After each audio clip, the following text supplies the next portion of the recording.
Olá, eu sou a professora Roberta e estamos aqui para a nossa aula de redação focada no concurso da UF 2023. Antes de iniciarmos nossa aula 1, eu gostaria de falar brevemente sobre como será o nosso curso de redação. Bom, trata-se de um curso teórico. E nesse curso teórico, nós abordaremos tudo aquilo de que você precisa para escrever uma excelente redação no dia da sua prova. Começaremos tratando da macroestrutura da redação. Então, falaremos sobre as partes de uma redação. Quais são as partes de uma redação? Quantos parágrafos você deve escrever? O que deve estar presente em cada parte da redação? Então, teremos uma aula só sobre introdução, uma aula só sobre desenvolvimento e uma aula só sobre conclusão, para que você saiba exatamente como produzir cada uma dessas partes. E não produzir parágrafos embrionários, que são aqueles parágrafos deficientes, tá? Além disso, trataremos da coesão e da coerência. É muito importante que a sua redação seja coesa e coerente. E trataremos também dos tipos de argumento. Você pretende produzir um argumento de autoridade na sua redação, um argumento de causa e efeito, um argumento de comparação? Então, eu também vou ensinar a cada um a produzir um bom argumento, seja ele de que tipo for. Bom, para isso, você precisa também saber o que é tese, né? O que é ponto de vista e como sustentar essa tese em argumentos. Tudo isso será tratado ao longo desse curso teórico. Agora, é importante também que você pratique. Então, você receberá as aulas, receberá os slides e receberá também uma folha de redação. Só que, como eu falei, o nosso curso é teórico, mas se você quiser, você pode fechar pacotes de redação comigo. Então, o curso você encontra no site do Focado no Edital, no endereço www.focadonoedital.com.br. Agora, no mesmo site, você encontra as informações sobre como entrar em contato comigo para fechar pacotes de redação, porque é muito importante praticar tudo que você vai aprender ao longo desse curso. Deixo aqui as minhas redes sociais para que você entre em contato comigo caso tenha alguma dúvida, caso queira tirar alguma dúvida a respeito das aulas. Bom, tendo dito isso, podemos começar a nossa aula 1, que trata de orientações gerais e da macroestrutura da redação. Vamos começar, então, com questões importantes. Muitas pessoas têm muitas dúvidas, né? Antes mesmo de começar a escrever a redação, a pessoa tem algumas questões, tem algumas dúvidas. E algumas delas são as seguintes. Quanto à letra, nós sabemos que algumas pessoas têm uma letra assim que é muito difícil de ser compreendida. Mas veja, a legibilidade é muito importante. Por quê? Você é o maior interessado. Você quer que o orientador, que o avaliador entenda o que você escreveu. Então, o avaliador ele não vai fazer um esforço sobre-humano para entender o que você escreveu. Ele está ali corrigindo milhares de redações. Ele não está corrigindo somente a sua. Então, claro, a pessoa se cansa. E quando pega uma redação, depois de já ter corrigido 100 redações, pega a sua, com uma letra dificílima de ser compreendida, a pessoa perde até o gosto, perde até a vontade de avaliar adequadamente. Então, a legibilidade é muito importante. Algumas pessoas perguntam o seguinte: Roberta, posso escrever então a minha redação em letras de forma? Pode. Pode, desde que você respeite as letras maiúsculas. Então, se você vai escrever uma palavra, por exemplo, que é um substantivo próprio, essa palavra precisa ser iniciada com letra maiúscula. Se você vai iniciar uma frase, a palavra que inicia a frase, terá que apresentar ali uma letra maiúscula. Se você respeitar a regra das maiúsculas e minúsculas, não há problema nenhum em escrever todo o seu texto em letra de forma. Respeito às margens. Olha, parece óbvio, né? Parece óbvio falar sobre isso, mas não é. Eu corrijo muitas redações e muitas vezes eu encontro esse problema. Veja só, eu vou colocar aqui para que você possa perceber exatamente o que eu estou falando. Uma pessoa começa o texto aqui, faz o parágrafo direitinho, começa aqui, vai escrevendo e de repente para aqui. Não foi até o final. E depois, quando ela recomeça daqui. E ela vai, para muitas vezes aqui. Depois, do nada, ela começa aqui, não sei porquê. Não é parágrafo, não é parágrafo. Ela continua a redação. E de repente ela para aqui.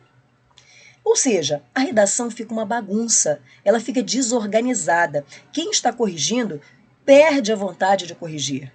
Porque muitas vezes a letra é feia, porque muitas vezes o texto está bagunçado, porque as ideias não estão bem coordenadas. Então veja, é muito importante também que você organize o seu texto, que ele fique fácil de ser lido. Então, para isso, nós vamos fazer da seguinte forma. Deixa eu apagar aqui. Vamos dar 1 centímetro, tá? Para iniciar o parágrafo. Vamos até o fim, Pronto. Vamos continuar nesse parágrafo? Então, começamos daqui e vamos até o fim novamente. Continua o parágrafo? Sim, então vamos daqui. Aí, de repente, o parágrafo acabou aqui. Não há problema nenhum. Ponto. E aí você recomeça aqui. Dá 1 centímetro novamente e recomeça o seu texto. E assim o seu texto vai ficando organizado. Como eu disse, isso parece óbvio, mas não é. Eu recebo muitas redações muito desorganizadas, tá? Bom, então falamos sobre a indicação de o respeito às margens, a indicação de parágrafos, mais ou menos 1 centímetro. Translineação. O que é translineação? Nada mais é, nada mais é do que você saber separar as palavras quando elas não couberem na linha. Então, por exemplo, se é uma palavra simples, como casa, eu escrevo K, o restante não cabe aqui. O que eu faço? Eu coloco um hífen ao lado da palavra. Eu não coloco o hífen embaixo da palavra, é sempre ao lado. Então, o hífen ao lado e continua a palavra bem coladinha na margem. Pronto, casa, separei. Agora, a palavra casa, como eu falei, é uma palavra simples. Mas e se for uma palavra composta, uma palavra que contenha hífen no seu interior? Como é que eu faço para separar a sílaba? Separar as sílabas, né? Digamos que eu esteja escrevendo a palavra má-fé. Má, hífen, hífen novamente e fé. Ué, Roberta, hífen 2 vezes? Sim, exatamente para mostrar para o avaliador que eu sei que essa palavra tem hífen. Veja a diferença de casa para má-fé. Casa é uma palavra que não tem hífen no seu interior, por isso eu coloco somente um hífen ao lado do K. Na palavra má-fé, a palavra tem hífen. Então, se eu só colocar hífen de um lado, não colocar do outro, para o meu avaliador, eu não sei que aquela palavra tem hífen. Tá? Então, provavelmente vou perder alguns pontinhos aí, quanto ao uso do hífen. Então, é muito importante conhecer essa regrinha aqui. Então, vamos lá. Então, falamos sobre letra, respeito às margens, indicação de parágrafos, translineação. Agora, impessoalidade. É muito importante que o seu texto seja impessoal. E por essa razão, você não vai usar a primeira pessoa do singular. Eu penso que, eu gostaria que, eu acho que. E também não vai usar a primeira pessoa do plural. Nós devemos. Não, nada disso. Agora, muita gente conhece essa regrinha de não usar eu, não usar nós. Só que acaba usando, por exemplo, pronomes, tais como nosso, nossa. Nosso país, não, coloque Brasil. Porque se você coloca nosso, nossa, existe ali uma marca de pessoalidade. Existe uma marca de subjetividade. E o seu texto precisa ser impessoal. Então, nada de usar nosso e nossa também. Meu, minha, tá? Não usar esses pronomes. Norma padrão. Então, aqui você precisa conhecer bem a gramática. Usar bem as regrinhas de acentuação, regras de concordância verbal, concordância nominal, regência verbal, regência nominal, pontuação, colocação pronominal. Tudo isso precisa estar bem consolidado para que você escreva uma boa redação. E, por fim, respeito aos direitos humanos e à diversidade cultural. Muito cuidado na hora de argumentar para não deixar transparecer na sua fala marcas de preconceito, marcas de intolerância. Você precisa o tempo todo deixar claro na sua redação que é preciso ser tolerante, que é preciso respeitar a diversidade, né, aceitar a pluralidade. Tudo isso é bem-vindo. Dignidade da pessoa humana. Agora, vamos tomar muito cuidado para não deixar transparecer misoginia, racismo, preconceitos de uma forma geral. Tá? Isso vai contra os direitos humanos e vai contra a diversidade cultural. Então, isso também é importante. Bom, já falamos sobre tudo isso, agora vamos falar um pouquinho sobre o título. Muita gente também tem dúvidas quanto ao título. A primeira pergunta que me fazem é a seguinte: Roberta, eu preciso colocar título? O título é obrigatório? A resposta é depende. Depende. Se estiver no edital que o título é obrigatório, não há nem o que pensar a respeito, tá? Então isso precisa estar presente no edital ou na prova, no enunciado. Se o enunciado disser que você precisa colocar um título, pronto, é isso. Agora, se o edital não fala nada e se o enunciado não fala nada, o título não é obrigatório. Nesse caso, ele é opcional. O título pode ser uma pergunta? Pode. O título pode ser uma pergunta. A tese não pode ser uma pergunta. Falaremos sobre a tese em outra aula. Mas o título pode ser uma pergunta. A questão é, se o seu título é uma pergunta, você está se comprometendo a responder a essa pergunta. O seu avaliador irá procurar a resposta daquela pergunta. Então, se você colocou uma pergunta, você precisa responder a essa pergunta. Devo pular linha? De jeito nenhum. Se o título for obrigatório ou se você optar por colocar um título, você coloca o título na primeira linha e já começa a escrever a redação na segunda linha. Na segunda linha. Por quê? Porque você não tem muito espaço ali para escrever. Você precisa de uma boa introdução, de um bom desenvolvimento e de uma boa conclusão. Você precisa de espaço e você não tem muito espaço. Então você não pode perder nenhuma linha. Então não pule nenhuma linha na sua redação. E por fim, preciso colocar ponto após o título? Depende. Depende de quê? Se na sua introdução, se no seu título houver verbo, você tem que colocar ponto. Se não houver verbo, você não coloca ponto. Tá? Então tudo depende de você colocar ou não verbo no título. Tá? Se houver verbo, ponto. Se não houver verbo, não precisa colocar ponto. Não precisa não, não coloque ponto. Tá? Bom, vamos falar brevemente sobre a tipologia textual. Você sabe que você precisa produzir um texto dissertativo na sua prova. Só que muitas vezes o aluno entrega uma redação e quando eu vou ler a redação, para minha surpresa, ele narrou o tempo todo. O texto é predominantemente narrativo ou predominantemente descritivo. Então a pessoa pensa que está dissertando, a pessoa pensa que está argumentando, mas na verdade está narrando. Então é preciso ter muito cuidado com isso. O texto narrativo, ele é aquele texto em que você conta uma história. Então no texto narrativo os verbos estão predominantemente no passado, há personagens. Esses personagens executam ações, essas ações se desenvolvem no tempo e no espaço. Então, é uma historinha, eu estou contando uma história. O texto descritivo, por sua vez, ele não tem essa movimentação toda. O texto descritivo é como se fosse uma fotografia. Existe uma imagem estática. Pode ser a imagem de uma pessoa, a imagem de um lugar, a imagem de um objeto, de uma situação. Eu olho e eu descrevo. Eu descrevo aquela imagem nos seus pormenores. Eu elenco qualidades, características. Esse é o texto descritivo. Agora, o texto dissertativo, que é o texto que nos interessa, é um texto em que há uma opinião. Existe um ponto de vista, o meu ponto de vista. E eu quero que o meu ponto de vista prevaleça.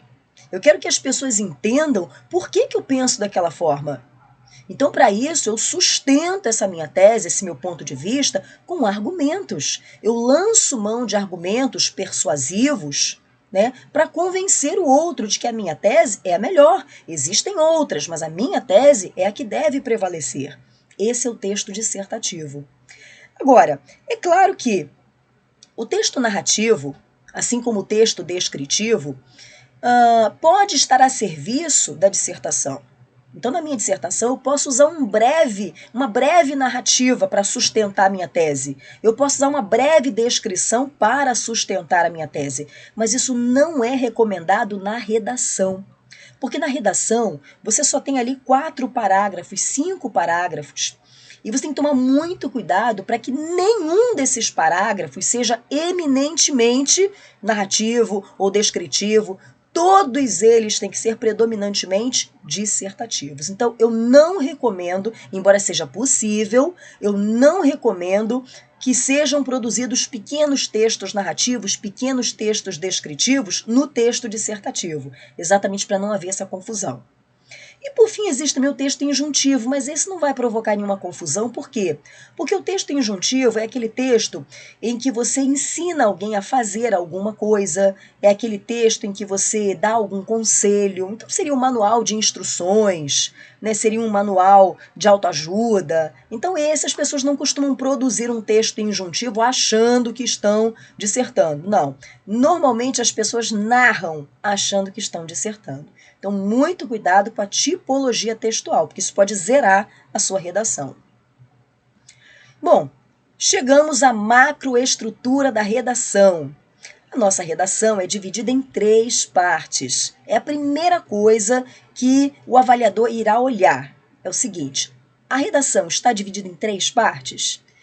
Introdução, desenvolvimento e conclusão? E aí ele começa a avaliar todo o restante. Veja, a introdução é aquela parte que contém elementos que vão aparecer ao longo das outras partes da redação. Então, a introdução é extremamente importante. Se você produz uma introdução ruim, eu garanto que o desenvolvimento será ruim e a conclusão também será ruim. Porque tudo depende da introdução. Na introdução, alguns elementos precisam estar presentes. Eu vou falar, como eu disse, nós teremos uma aula só sobre introdução, uma aula só sobre desenvolvimento e uma aula só sobre conclusão. Aqui eu estou falando assim bem de forma geral. Mas a sua introdução, ela precisa apresentar 3 elementos. Que elementos são esses? O tema. O tema precisa estar presente na sua redação. E eu vou dizer como isso deve ser feito. A tese, que é a sua opinião, o seu ponto de vista, tem que aparecer de forma explícita. Tá? Você tem que dizer o que você pensa a respeito daquele assunto, de forma explícita. E argumentos, entenda argumentos aqui como razões, como motivos. Tá, você pensa assim? E por que você pensa assim? Eu penso assim por isso e por isso. Ou por isso, isso e isso. Então você tem 2 razões, 2 motivos para pensar daquela forma, ou 3. Bom, o desenvolvimento é aquela parte em que você irá desenvolver as razões que você apresentou na introdução.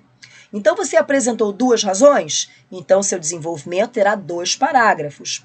Você apresentou 3 razões? Então, o seu desenvolvimento terá 3 parágrafos. Recomendo que você escreva uma redação de 4 parágrafos. Introdução, 2 parágrafos de desenvolvimento e 1 parágrafo de conclusão. Isso vai fazer com que você escreva bem todas essas partes. Nenhuma parte será considerada embrionária. Se você começar a aumentar o número de parágrafos, eles ficarão parágrafos superficiais, com poucas linhas, parágrafos de 3, 4 linhas. Isso não é legal. Por fim, a conclusão. Na conclusão, existe a retomada da tese. Por isso que eu falei, se você na introdução não coloca a tese, ou se a sua tese não é uma tese bacana, na hora de retomar na conclusão também não vai ficar legal. Se você não colocou, como é que ela será retomada na conclusão? E se ela foi ruim na introdução, você vai retomar uma tese ruim na conclusão.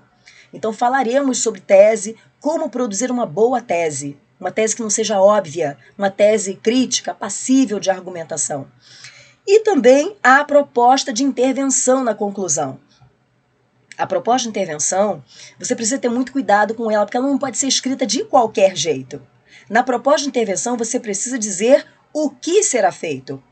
Quem fará o que precisa ser feito? De que forma essa pessoa fará o que precisa ser feito? Com que objetivo essa pessoa fará o que precisa ser feito? E desenvolver uma dessas 4 partes. Ou desenvolver o que, ou quem, ou de que forma, ou então com que finalidade. Falaremos sobre tudo isso também na aula em que tratarmos especificamente da conclusão. É claro que essa conclusão com proposta de intervenção é só no caso de o tema apresentar um problema. Se o tema apresentar um problema, você precisa apresentar uma proposta de intervenção. Caso o tema não trate de um problema, você não precisa da proposta de intervenção. Aí você fará um outro tipo de conclusão e eu falarei sobre isso na nossa aula sobre a conclusão. Tudo bem? Bom, finalizamos aqui então a nossa aula. Eu espero que você tenha gostado dessa aula. Entre em contato com o Focado no Edital pelo site www.focadonoedital.com.br para adquirir o nosso curso. Estou esperando por você lá. Tchau, tchau.